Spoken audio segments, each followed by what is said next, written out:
Yamal a inscrit un but qui a laissé tout le monde du football sans voix. Une reprise de volée acrobatique face au Real Oviedo, au point que l'entraîneur adverse, Guillermo Almada, l'a qualifié de « joueur venu d'une autre galaxie ». Mais voilà le vrai sujet. Ce n'était pas simplement un autre but spectaculaire de la sensation adolescente, c'était la preuve de quelque chose de bien plus grand, de quelque chose qui se produit sous nos yeux depuis un moment déjà. Car le Lamine Yamal que vous regardez aujourd'hui n'est plus le même gamin qui a ébloui l'Euro 2024, ce n'est même plus le même joueur qu'il y a 6 mois. Et si vous avez été attentif, vous avez sûrement compris que ce à quoi nous assistons n'est pas une simple progression, c'est une transformation totale, une véritable métamorphose qui fait passer un prodige à un niveau que l'on n'a plus vu depuis Messi. Aujourd'hui, on va donc décortiquer précisément comment Lamine Yamal a évolué, comment il a répondu aux critiques, à la pression et aux attentes, et pourquoi cette nouvelle version de lui pourrait bien être tout simplement inarrêtable. Revenons en septembre 2025, la cérémonie du Ballon d'Or à Paris.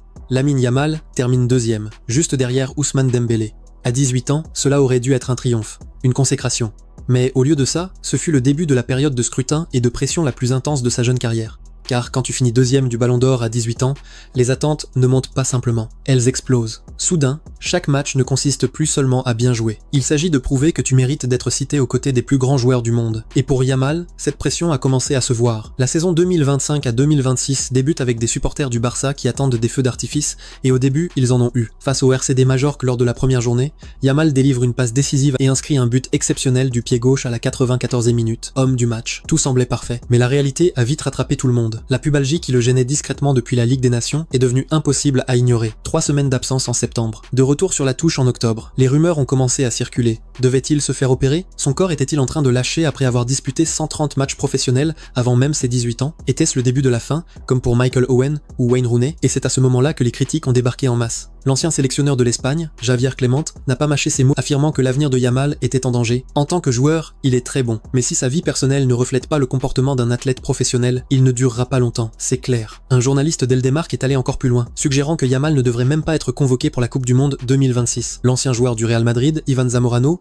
a publiquement remis en question son caractère, déclarant qu'il lui manquait l'essence d'un vrai professionnel. Le récit était en train de se construire. Yamal était trop jeune, trop médiatisé, trop distrait. Il faisait la fête, manquait des entraînements, ne prenait pas soin de son corps. À 18 ans, la pression de la célébrité était en train de détruire le prodige avant même qu'il n'atteigne son plein potentiel. Mais voilà ce que personne n'avait vu venir. Au lieu de s'effondrer sous cette pression, Lamine Yamal a fait quelque chose de remarquable. Il s'en est servi. Si l'on compare des images de Yamal début 2023 à aujourd'hui, la différence saute aux yeux. L'adolescent frêle à la permanente, qui avait fait ses débuts avec le Barça à 15 ans, a disparu. À sa place, on voit un joueur qui semble s'entraîner avec des athlètes d'élite depuis des années. Et en réalité, c'est le cas. Le staff médical et physique du FC Barcelone a mis Yamal sur un programme spécifique, conçu sur mesure pour son corps. Pas simplement pour prendre du muscle, mais pour développer la force et la résistance nécessaires afin de survivre au plus haut niveau. Il a grandi, il a pris une masse musculaire significative, surtout au niveau des jambes et du tronc. Son corps est en pleine mutation, en train de devenir celui d'un athlète complet. Mais ce n'est pas qu'une question d'esthétique, c'est fonctionnel. Vous vous souvenez de la finale de la Ligue des Nations contre le Portugal en juin 2025? Nuno Mendes l'avait totalement muselé. L'une des rares fois dans la carrière de Yamal où il est apparu vraiment humain, passif, incapable de réussir ses dribbles habituels. L'impact physique était trop fort.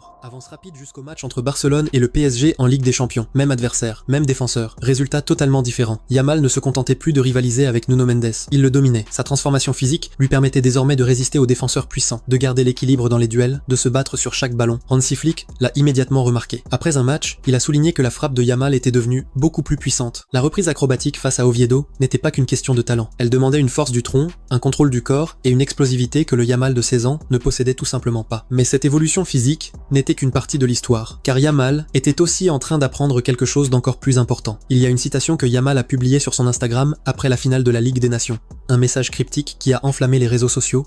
Peu importe ce que je fais, ils parleront toujours. En apparence, cela ressemblait à une simple provocation adolescente. Mais ceux qui connaissaient la situation y voyaient autre chose. C'était Yamal, qui traçait une ligne dans le sable. Il en avait fini d'essayer de plaire à tout le monde, fini d'essayer de correspondre aux attentes de chacun sur la façon dont un prodige de 18 ans devrait se comporter. Le sélectionneur de l'Espagne, Luis de la Fuente, avait remarqué un changement dans la mentalité de Yamal. S'adressant aux médias, il a souligné que, bien que Yamal n'ait que 17 ans à l'époque, il montrait une maturité rare et une capacité remarquable à performer sous pression. Mais, plus important encore, De la Fuente reconnaissait que Yamal apprenait à canaliser cette pression, au lieu de se laisser submerger par elle. Le tournant est survenu lorsque Yamal a pris une décision consciente sur son approche du jeu. Des articles ont analysé ce dont Barcelone avait besoin de lui en 2026, et tous convergeaient vers la même idée. Il devait arrêter de chercher à être extraordinaire à chaque touche de balle. Les experts établissaient des comparaisons avec ce que Pep Guardiola aurait pu lui dire en tant qu'entraîneur. Le consensus, pour être le meilleur, Yamal ne devait pas gaspiller le ballon. Il devait chérir et protéger chaque occasion.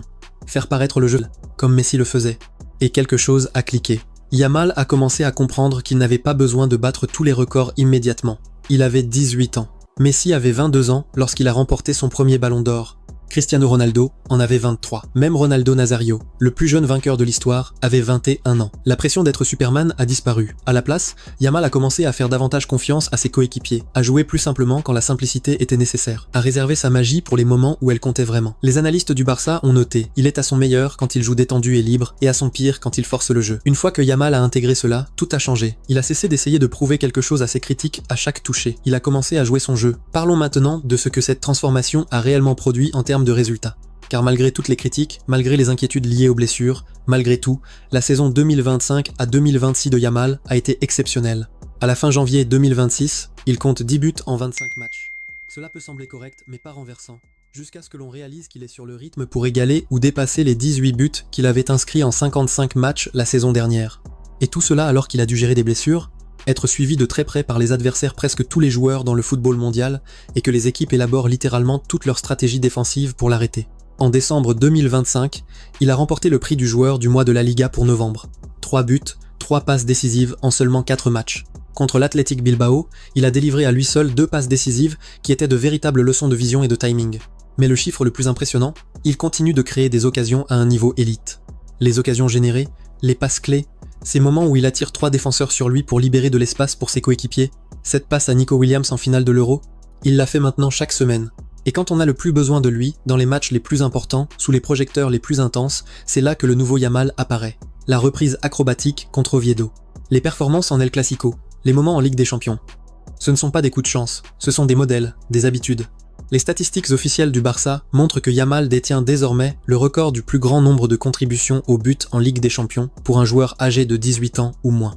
Ce n'est pas seulement battre ses propres records, c'est réécrire l'histoire. Cette transformation ne se limite pas à améliorer ce qu'il faisait déjà bien. Elle le rend complet, plus efficace, plus décisif, plus dangereux d'une manière que les défenseurs ne peuvent anticiper, car il ajoute constamment de nouvelles dimensions à son jeu. Et maintenant, abordons l'éléphant dans la pièce, la Coupe du Monde 2026 en Amérique du Nord. Elle n'est plus qu'à quelques mois, et l'Espagne figure parmi les favorites. Pas pour son système, pas pour son expérience, mais à cause de lui.